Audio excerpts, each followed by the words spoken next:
So Uber and Lyft ask the US Supreme Court to block state officials from skirting arbitration mandates. They want to like literally force that arbitration rule on you each and every single time something arises legally. I always advise you every time new terms and conditions are released to opt out of that arbitration clause, right? So that you can actually sue them. Now, my companies, Gig Rocket and Activation Hero, we've probably filed over 4,500 small claims cases against gig companies. So this is why they hate us, right? So they're like, stop suing us.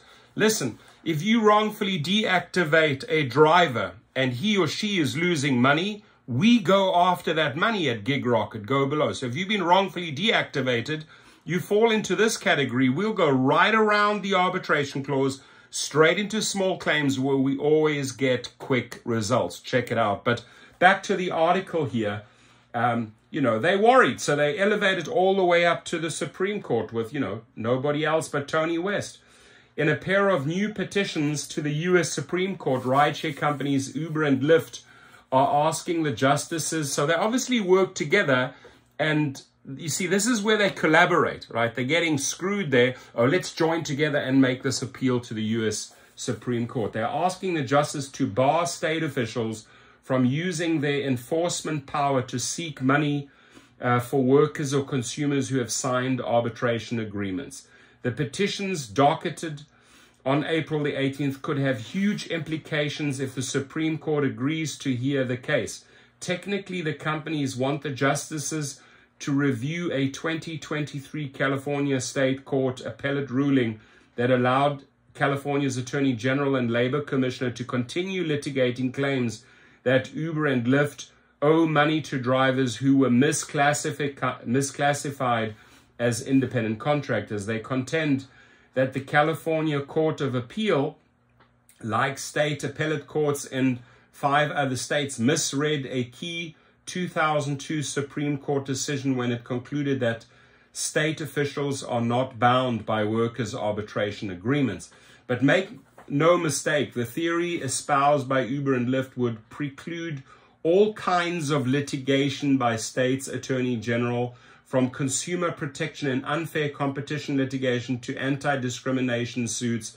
If Uber and Lyft are right, state AGs and other officials simply would not be permitted to bring lawsuits seeking monetary relief for anyone who signed an arbitration agreement.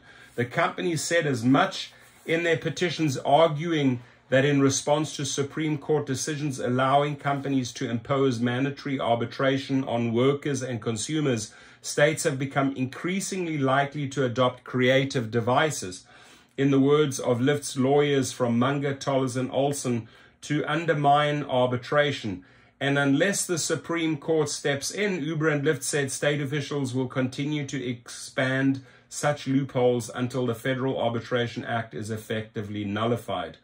Without the justice's intervention, nothing will stop defiant state legislators from deputizing just about anyone to litigate on behalf of just about anybody who agreed to arbitrate just about any dispute, said Uber counsel from Gibson, Dunn and Crutcher. The FAA should not remain subject to such easy evasion. The California Attorney General's office said via email that it's reviewing the petitions and will respond appropriately. Shut them down. Shut them down. If you want to bring a suit, you should be able to bring a suit, period.